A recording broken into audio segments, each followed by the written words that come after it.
critical part of it is the part that we now all have at our disposal, which is how do we grow our social capital using social media. I'm going to work out and see if this is working. Yep, fantastic.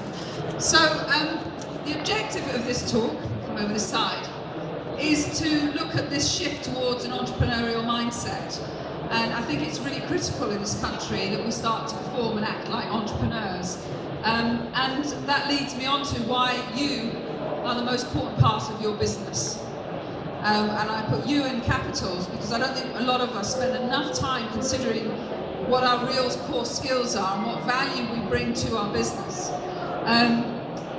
Then really look at motivating you to use social media. Maybe some of you are already using it anyway, but motivate you to consider it in a different light and consider it in a different way. And then finally finish with the fact that I want you to go away realising the importance of building social capital as an asset. So those are the sort of objectives of my talk. Just to give you a little bit of a background to this, I started Ecademy, which is a social network for business owners, in 1998. So I'm 48 now, I was 33. And I looked at the internet then, and I wasn't being strategic, I certainly wasn't an entrepreneur. I hadn't even considered being a business owner, I was much more of a corporate player. But I could see that the internet was going to give us all an opportunity. And to me, it wasn't just an opportunity to create a new sales channel.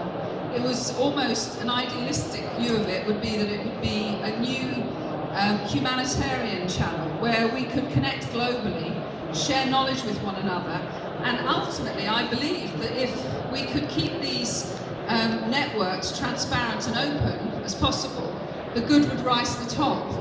And I found that fascinating as the networks are maturing, how true that is becoming. You cannot hide, you can run, but you can't hide from the truth now that the internet exists.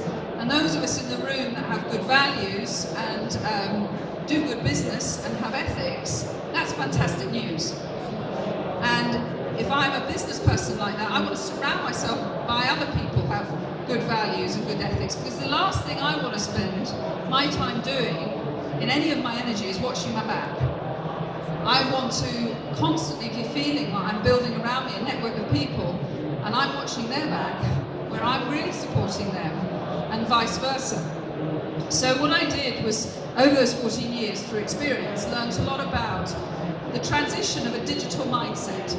And a digital mindset is the transition of an understanding that many businesses didn't grow up in the internet world. You know, some of the businesses that are 10, 20, 30 years old, some of the business people in this room that learned their business processes, their sales processes, and their marketing processes, and maybe their logistics processes, did not grow up digitally. And therefore it's becoming increasingly hard for them to understand how to adapt their businesses.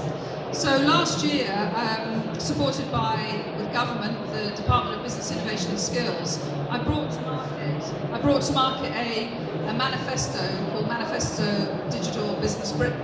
And in it,